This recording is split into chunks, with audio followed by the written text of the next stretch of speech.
makes a way. When I am lost, you love with everything you have. No matter the cost, you are my hope, and I will trust you with all my life. You are a light that makes a way. When I am lost, you love with everything you have. No matter the cost, you are my hope, and I will trust you with all my life. Yeah. When the night is darkest and I feel weary, I'm not alone, 'cause you are with me. A new day is coming, I see a light. When the night is darkest and I feel weary, I'm not alone, 'cause you are with me. A new day is coming, I see a light, and the sun will rise, and hope is alive. Yeah, hope is alive.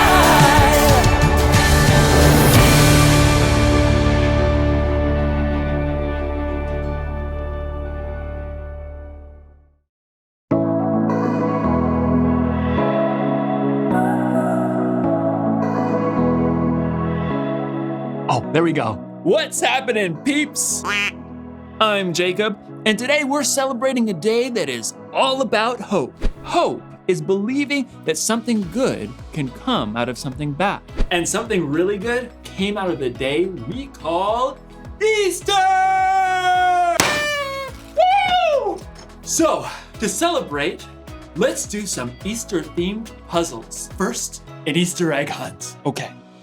Can you find which Easter egg only appears once? Oh, is this one up here? No, that one has a twin. Oh, what about that one right in the middle? Not quite. Oh, which one was it? Obviously. Try this one. It's a word problem. Javier has 127 jelly beans. Teresa has 323 jelly beans. If Javier and Teresa share their candy, how many jelly beans will they have altogether? Okay, this is a math problem. Let's see. 127, 323, so that's 7 plus 3, that's 10, 0, carry the 1. That's 2 and 2, and then we carry the 1, so that's 5, so that's 5, 0. We have 5, 0, and then we have 3 and 1. So we did 1, 2, plus 1, where are we? 450. Yes! How many of you got 450? Nice job. Time for the next question. If Javier and Teresa eat all those jelly beans, how sick will they be? I'm just kidding. Eat candy responsibly, peeps. Time for the last puzzle. Scramble word. Okay, these letters spell something. Let's find out what. Okay. Oh, there it is. And then another P. Got it. Therapy apes. Psychologist monkeys. I'm not sure that's a thing. Let's try this. We have an H-E and a Y. Ooh, and then, ooh, I know. Hey, rest, Papa. Had a long day. Dad, take a load off. No, that's not it. Oh, it's Easter. Obviously. Aha! And because it's Easter, aha! Try peeps. Oh, you scrambled words, don't mind if I do. Today's story is the most epic true story of hope that you'll ever hear, and I hope you enjoy it. I'll see you in a few. Good, wait right there. The Bible. It's 66 books of history, stories, letters, and poetry that fit together to form God's one big story. The epic adventure of how He created us and loves us so much that He made a way to rescue us.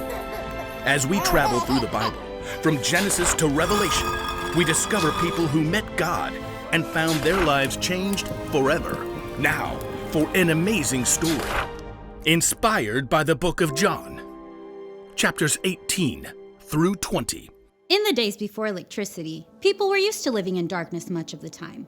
But no one had ever known darkness like the deep dark that descended during Passover week nearly 2,000 years ago.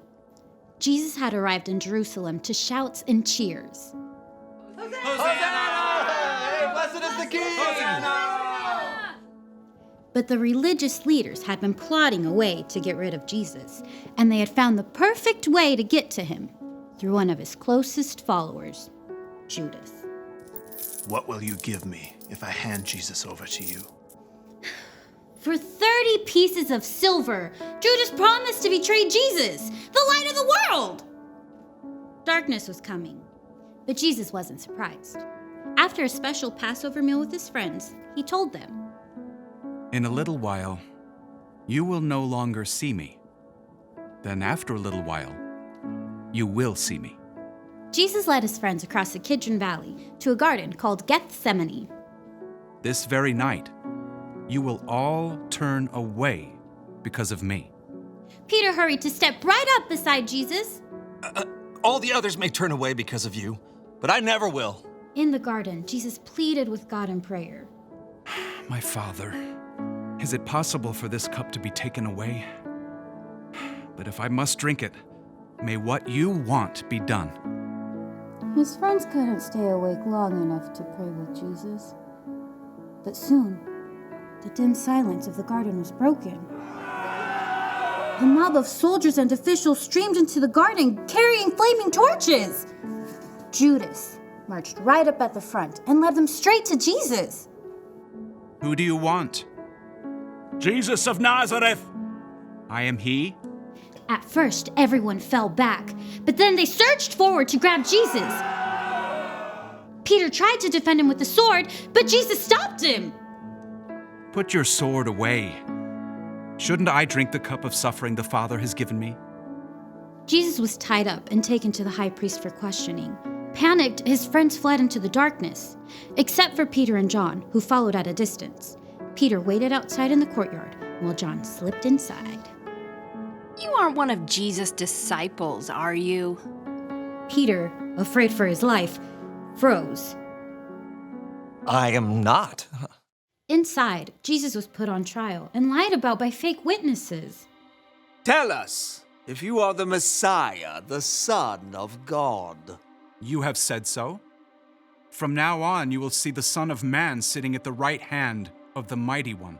He has spoken an evil thing against God. Outside, others asked Peter if he was a friend of Jesus. Twice more, he said. I am not. Jesus' own friends had abandoned him. Even as bleak morning light grew, darkness continued to gather. Because the Jewish leaders couldn't sentence anyone to die, they sent Jesus to the Roman governor, Pilate. What charges are you bringing against this man? He has committed crimes. Pilate questioned Jesus himself. Are you the king of the Jews? My kingdom is not from this world. I was born and came into the world to be a witness to the truth. Everyone who is on the side of truth listens to me. Pilate returned to the crowd. I find no basis for any charge against him. Pilate was afraid of the Jewish leaders who could get him in trouble with the Emperor Caesar. So he gave in, and Jesus was beaten. A crown of sharp thorns was pressed into his head, and he was handed over to the soldiers to be crucified. You, carry this. Jesus was forced to drag the heavy beams of his own wooden cross through the streets of Jerusalem to a barren hill outside the city walls, Golgotha. Jesus' arms and legs were nailed to the rough cross using heavy spikes. Then, the cross was raised up to stand between two other crosses holding thieves. Even though it was the brightest part of the day, darkness began to close in. Must be a storm coming in. Jesus' mother, along with a few of his followers, looked on, their hearts breaking. Around mid-afternoon, Jesus cried out, My God, My God! Why have you deserted me? It is finished. Then Jesus bowed his head and died. The earth shook. Rocks split open. The darkness of despair settled into the hearts of Jesus' friends. His body was taken to a nearby garden and placed in an empty tomb. A heavy stone was rolled in the way to block the entrance. Soldiers were even sent to stand guard during the long, dark night. But even in the deepest darkness his world had ever known, God was still at work. Early on Sunday, even before the sun rose, Jesus' friend Mary Magdalene crept to the entrance of the tomb. But when she got to the entrance, the heavy stone had been rolled away. It's empty. Confused, Mary raced to find Peter and John. They too saw the empty tomb and returned home, still trying to understand. Mary stayed behind in the slowly growing light. Tears filled her eyes as she bent into the tomb to see once again. Oh! Two bright angels dressed in white sat where Jesus' body had been laid. Mary turned back to the garden, her breath catching in her throat. The rising sun nearly blinded her, but she could see a man standing there. Woman, why are you crying? Who are you looking for? At first, Mary thought this must be a gardener, but then he spoke again. Mary. Teacher! It was Jesus, alive! Mary threw herself at his feet. As the light grew around them, Jesus told her, Do not hold on to me. Instead, go to those who believe in me. Tell them, I am ascending to my Father and your Father, to my God and your God. Mary raced to find the others. I have seen the Lord! Through Jesus, God had defeated death forever. We can hope because in the end, darkness will never win.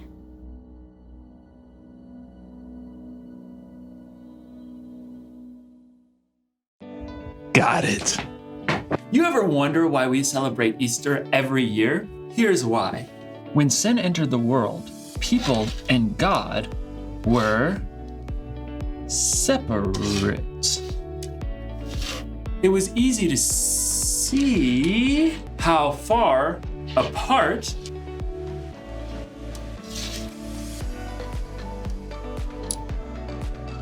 we were. People tried to make it up to God, but the price was too steep. So, God came up with a plan to save our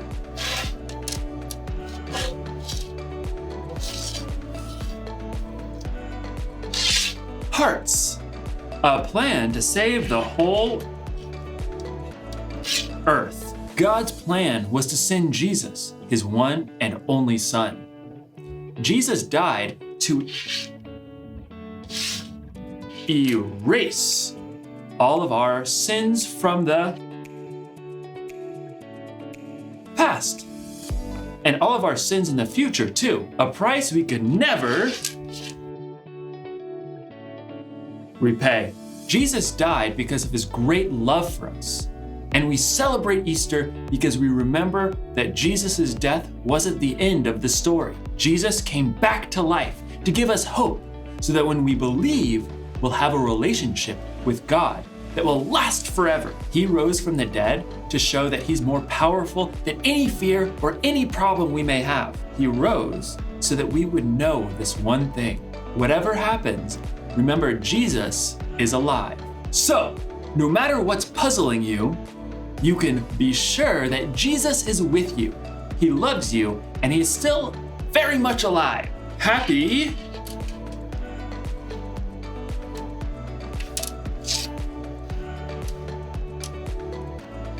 Easter, everyone. What? Oh. Or eaters, I guess. Happy eaters. Let me just, Happy Easter, everybody! And just for good measure, one more of these bad boys. Woo! Happy Easter! I'll see you next time, peeps.